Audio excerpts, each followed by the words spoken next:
This is a printout of the Recon player board. There still might be some small changes to the board, but for the most part we like where it's at.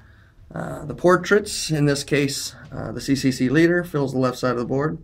In the upper center we have the MegaCon name and the miniature the board represents. The blue circle to the right is the leader's starting priority. The shield next to it represents the leader's armor value. The armor value of the Merc plus the armor value of the area plus any personal corporate abilities represent the number of soak dice the player rolls to mitigate damage. Underneath are the aforementioned personal and corporate abilities. All Mercs from the same MegaCon have identical corporate abilities, and they're actually color-coded, so CCC being yellow has a yellow corporate ability. EU being blue will have a blue area there.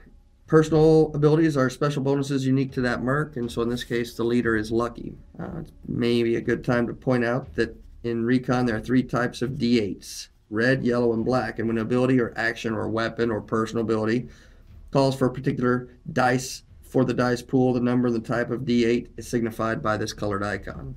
I'm going to skip the reverse action. We're going to come back to that momentarily and talk about the kit right now. To the right, or on the right of the board, is the kit. What weapons, items, tools are available for the Merc to use. The CCC leader has a semi-automatic weapon and a scanner.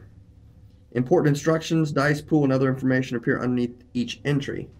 Once again, you'll note the icons for the dice, but in the case of the weapon, it's in reference to what type of attack the CCC leader can take.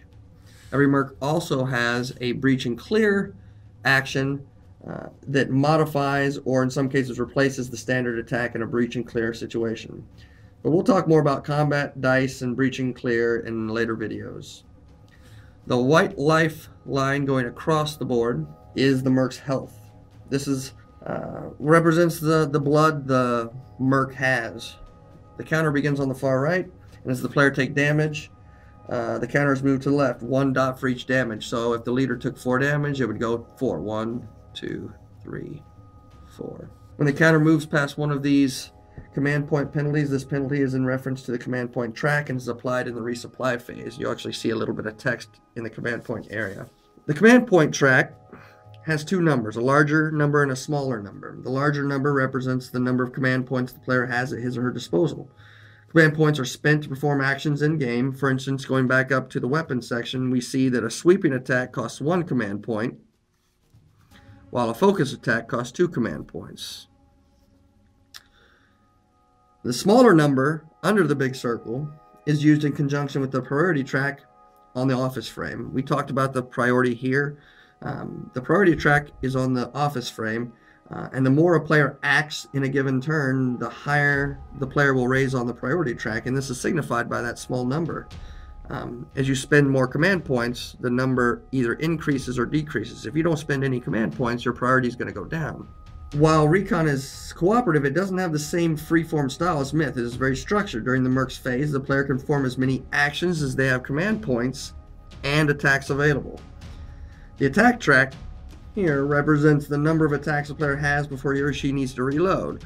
And so if I took that sweeping attack and spent 1 command point, and then I spent that 2 for the focus attack, it would go down again.